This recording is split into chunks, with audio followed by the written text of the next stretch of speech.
अस्सलामुअलैकुम, welcome back to masters CS 606 lecture number 25 और lecture number 26 आज हम कवर करेंगे। कैनोनिकल आइटम्स की हम बात कर रहे थे तो उसी को हम फर्दर अब कंटिन्यू करेंगे जो हमारा टॉपिक लास्ट लेक्चर में स्टार्ट हुआ था। अगर आपको लास्ट लेक्चर से कोई भी क्वेश्चन है तो आप कमेंट बॉक्स में मुझसे पूछ सकते हैं। इसके अलावा अगर आप चैनल पे नए हैं तो चैनल को ज़रूर सब्सक्राइब कीजिएगा, इससे हम मोटिवेट होते हैं और हम आपके लेक्चर्स को जल्द से जल्द कंप्लीट करने की भरपूर कोशिश करेंगे।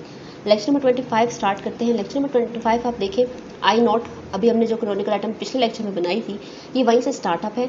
आप यहाँ पे देखें, एस हमारे पास ऑगमेंटेड ग्रामर थी, डॉट डाला उन्होंने, फिर ई डाला और ई के बाद डॉलर देखें, डॉलर आपका लुक अहेड सिंबल है। हमने पिछले लेक्चर के अंदर एस वाली एग्जांपल ली थी, यहाँ पे देखें ई वाली एग्जांपल है। उसके बाद फर्दर इनमें ई को एक्सपेंड किया, अगर आप यहाँ पे देख सकते हैं ई को फर्दर एक्सपेंड किया गया है और ई को आगे दो तरह से एक्सपेंड किया गया है, इनकी ई की दो हमारे पास वैल्यूज़ है।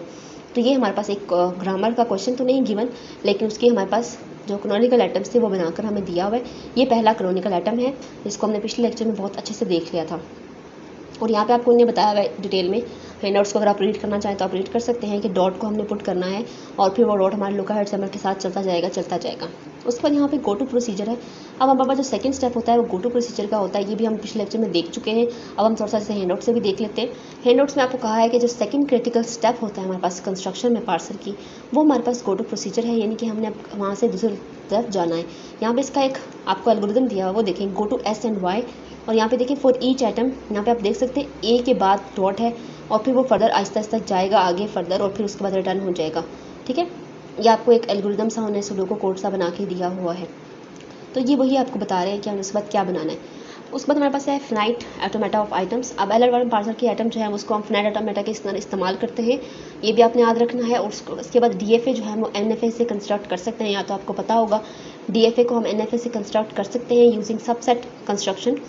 तो ये जो है आपने थ्योरी ऑफ ऑटोमेटा में पढ़ा है DFA और NFA को काफ़ी डिटेल में, तो ये आपको छोटी छोटी चीज़ें यहाँ से MCQs आ सकती हैं। फर्दर कंटिन्यू करते हैं अब हम। यहाँ पर हमें LR नॉट में देखें कोई भी लुक अहेड सिंबल नहीं होता, आपने याद रखना है। LR0 में कोई भी लुक अहेड सिंबल नहीं होता, लुक अहेड सिंबल होता है LR1 में। ये आपको यहाँ से आपका MCQs है, ये आपने याद रखना है। यहाँ पर उन्होंने वही एग्जांपल आपको दोबारा दी है। आप यहाँ पे देखिए ए के बाद डॉट है और डॉट फिर आहिस्ता से मूव करके ए के और एक्स के बाद आ जाएगा। यहाँ था, यहाँ से इसको उठाकर हमने यहाँ पर रख दिया, आप इतना सा समझ लें। तो इस डॉट को हमने अलग से मूव किया, तो ये हमारे पास एक मूवमेंट आ गई, हमने एक मूव कर लिया। ठीक है, इतनी बात है। उसके बाद ये फर्दर भी मूव होगा, अगर एप्सिलॉन लगाएंगे तो यहाँ पे आपको बताया कि एप्सिलॉन लगा के हम इसको कम्प्लीटली रिप्लेस कर सकते हैं। एक्स को हम रिप्लेस कर देंगे डॉट बी से। ठीक है, ये हमारे पास डॉट बी ने एक और आपको एग्जांपल बताई है। ठीक है, लेक्चर नंबर 25 में बस वही कुछ था। लेक्चर नंबर 26 अब स्टार्ट करते हैं।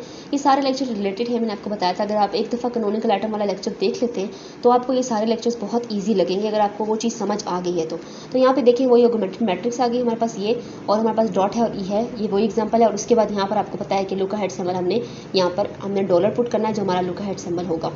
ठीक है, अब यहाँ पे देखिए वही ग्रामर दी हुई है। अब इस ग्रामर को हमने एक साथ मिला के लिख लिया, ये आपकी ऑगमेंटेड ग्रामर आ गई। उसके बाद इसके दो आगे हमने प्रोडक्शन को खोला था दो हिस्सों में, तो वो दो हिस्से यहाँ पर इसके आगे।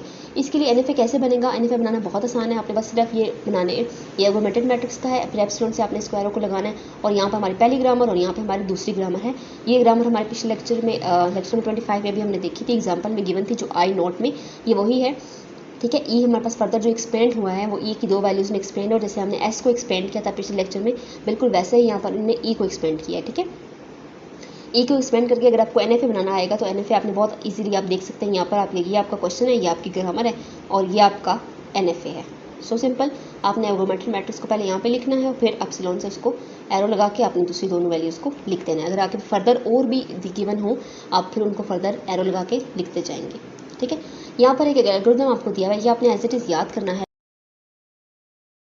सर, और शॉर्ट में भी आ जाएगा और लॉन्ग में भी आ सकता है। कैनोनिकल आइटम्स को बनाने का एल्गोरिथम यहाँ पे हमने दिया हुआ है।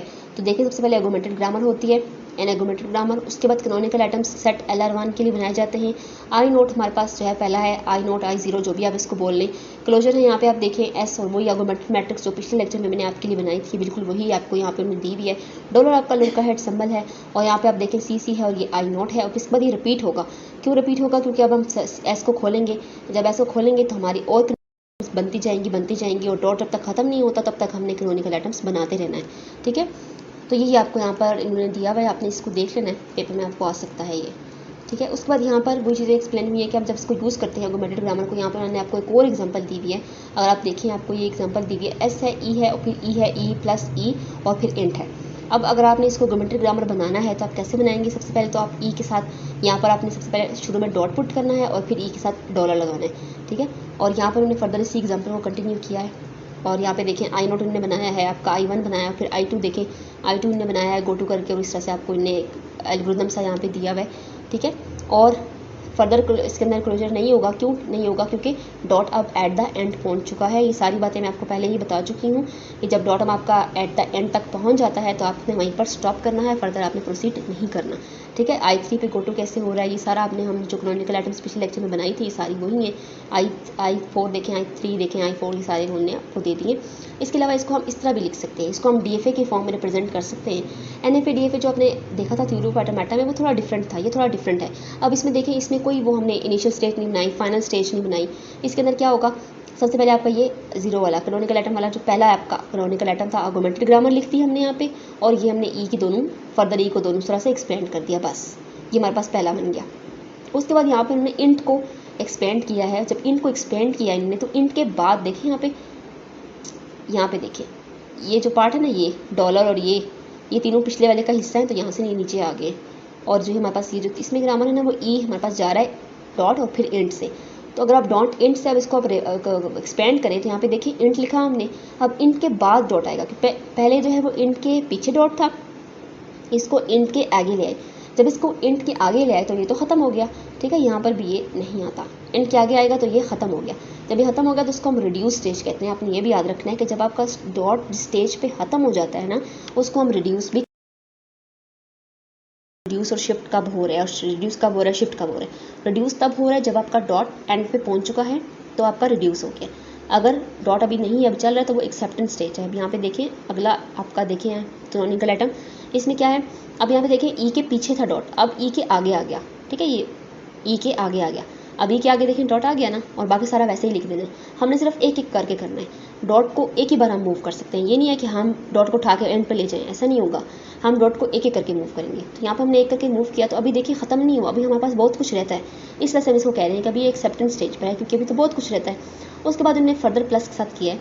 अब यहाँ पे जो प्लस, डिवाइड और ये जो साइन है ना, ये सब भी प्रोडक्शन के रूल्स हैं, आपने इनको अवॉइड नहीं करना क्योंकि जस्ट साइन है, साइन नहीं है। पिछले लेक्चर में तो हमने जो देखे थे, जब मैंने आपको एग्जांपल कराई थी, उसमें साइंस नहीं थे, उसमें तो सिर्फ ABC वाली थी ना, तो आपको साइन भी आ सकते हैं। तो यहाँ पे देखिए आप प्लस से इसको जो है वो एक्सपेंड किया, प्लस से एक्सपेंड किया तो देखिए हमारे पास प्लस जो है वो यहाँ पर डॉट हमारे पास अब क्या हो गया, प्लस के बाद आ गया, क्योंकि हम प्लस से एक्सपेंड करें ना। अब हम डॉट को यहाँ से उठाएंगे और ये प्लस के बाद आ गया, प्लस के बाद डॉट आ गया, बाकी सब कुछ वैसे का वैसा आ गया, और ये आपकी कैनोनिकल आइटम 3 बन गई, ठीक है। कैनोनिकल आइटम 3 बन गई। अब फर्दर हम इसको बनाते जाएंगे। अब यहाँ पे देखें आपको फर्दर हमने बनाई और फिर कुछ एरोज से अटैच कर दिया, और यहाँ पे देखें 6 बन गई हमारे पास, और हमने यहाँ पर डॉट हमारे पास एट द एंड पहुँच चुका है। अब यहाँ पे आखिर में है तो इसको हम रिड्यूस कह रहे हैं क्योंकि अब ये ख़त्म हो चुका है, ठीक है। जब डॉट आपका आपकी ग्रामर के एंड पे आ जाएगा तो इसका मतलब होता है,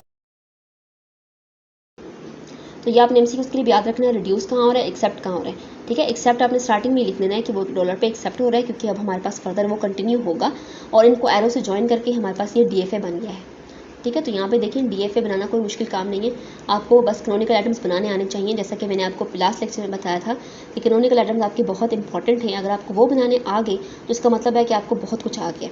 तो अगर आपको वो वाली एग्जांपल जो मैंने समझाई थी उस एग्जांपल को एक दफ़ा खुद प्रैक्टिस करें, और इसके अलावा आपकी बुक में जो ये वाली एग्जांपल है अब ये थोड़ी सी क्लियर है, आपको नज़र आ रही होगी, आप इसको प्रैक्टिस करें। इसका क्वेश्चन किधर गया, यहाँ पे देखें ये आपका क्वेश्चन था, इस वाला क्वेश्चन, इस वाले ग्रामर को भी आप प्रैक्टिस कर सकते हैं, इसकी भी कैनोनिकल आइटम बनाएं, इसको प्रैक्टिस करें। और हमने 1-2 ग्रामर्स और भी देखी थी, फर्दर कहाँ गई ये वाली ग्रामर हमने देखी थी, इसको भी आप प्रैक्टिस करें। इसको जब आप प्रैक्टिस करेंगे तो आपको अच्छे से और कैनोनिकल आइटम्स बनाना आ जाएगा।